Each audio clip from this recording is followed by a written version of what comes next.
Good morning. My name is Blake Reed. I'm a clinical professor and the director of Colorado Law's Samuelson Glushko Technology Law and Policy Clinic. Through our work with Telecommunications for the Deaf and Hard of Hearing, Inc., TDI, supporting HERD's efforts to tear down barriers to communications accessibility for incarcerated people with disabilities, I've had the incredible privilege to witness and learn from TL's uncompromising, thoughtful, and humane advocacy firsthand. On behalf of communities of people long left out of policy conversations, TL has led colleagues at HERD in diligently collecting the receipts of injustice, pressing for reform, and succeeding against the tallest of odds. TL is a living embodiment of effective public interest lawyering and sets a towering example for every advocate who has the good fortune to share common cause with HERD. TL, I'm grateful to have had the opportunity to travel with you on but a small part of your important journey. Just as you have brought justice to the communities that HERD serves, you've made me and my student attorneys better lawyers and advocates, and you've shown us the possibilities of a better world. Though I regret I can't be with you in person today, I send every part of my spirit your way with gratitude, admiration, and respect for your achievements. The warmest of congratulations for the well-deserved award that you'll receive today, and the very best of wishes for the next steps in your adventure. Thanks. Thanks, Blake. So as you can hear, TL has spent incredible time, energy, and passion making sure that incarcerated people who are deaf or hard of hearing can have access to their loved ones or anyone who are outside. TL is also a deep thinker about structural racism, disability justice, and the intersection between them. I've learned a lot by reading TL's definition of ableism, which in part TL describes as a system of assigning value to people's bodies and minds based on a societally constructed idea of normalcy, productivity, desirability, intelligence, excellence, and fitness. There is a lot just in that part of TL's definition of that term. The entirety of civil rights, when it comes down to it, is a fundamental belief that all people have value and all people deserve the fullest respect, honor, and participation in our society, let alone the right to have their basic needs met.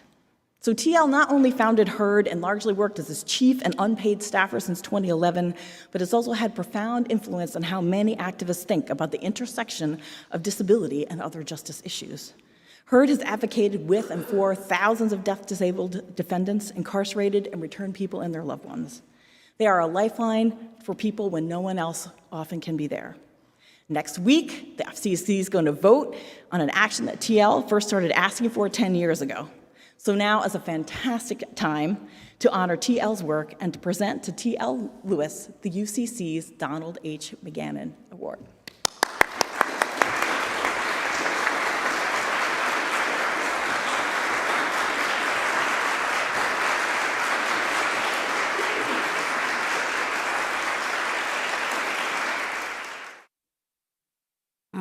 Hi, everyone. Thank you so much, everyone, for being here, for being present, and for your support. Thanks for the folks who are joining remotely, who can't be here presently, physically with us. I'm not going to talk too long. I think James Baldwin said, my work will either speak for itself or it won't. So I'm very brief about my work, but I do want to just say that I'm really grateful to be here. Both literally, physically here, but also here in like the broader sense.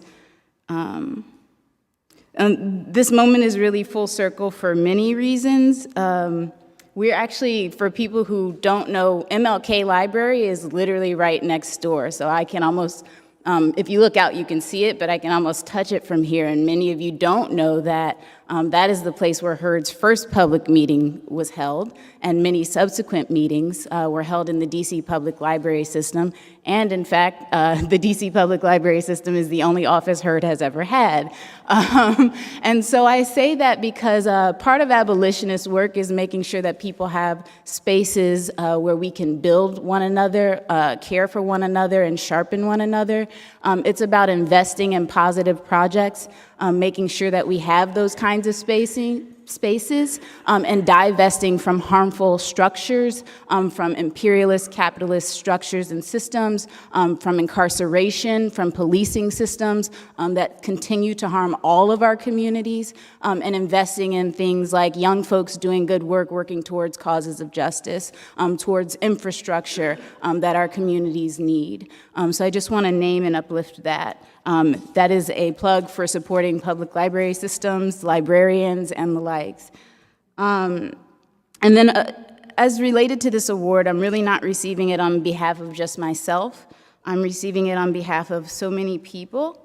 The gains that have been had, that we have forced, have been had, but they've arisen only out of heartbreaking loss and immense sacrifice. So I want to uplift the names of a couple of local folks who HERD has served, who are no longer present, some folks from the DMV. So DMV means DC, Maryland, Virginia, if you don't know. So I want to start with John H.L. Wilson Jr., whose family is here, Freya. Yeah, y'all can wave, be proud, we got the IOI up.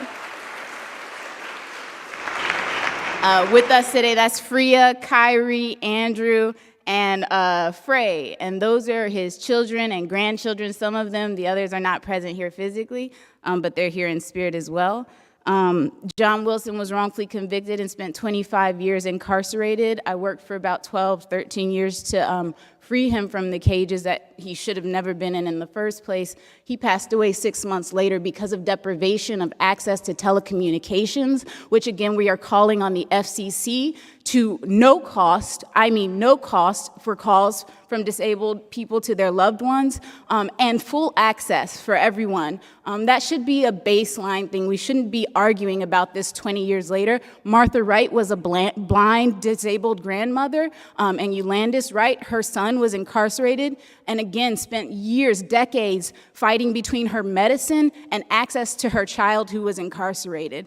And 20 years later, we're still having these same conversations with the FCC. So we are hopeful that the order that comes out in a week will reflect our community sentiments and be very clear that this is no longer acceptable or tolerable in this society. So that's my pitch on that. Sorry, I know that this was supposed to be short. I want to uplift Alfonso Taylor. John Wilson's sign name is a JW. We do it short. We do it short here, but it's really J and then comes down to W, but we do it like that.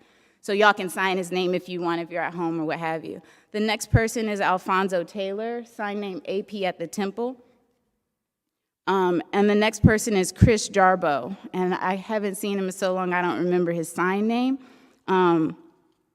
And all of these folks have helped move the work that have been discussed, despite the fact that they are not present physically. They are part of our work. I want to uplift and honor HERD's current team.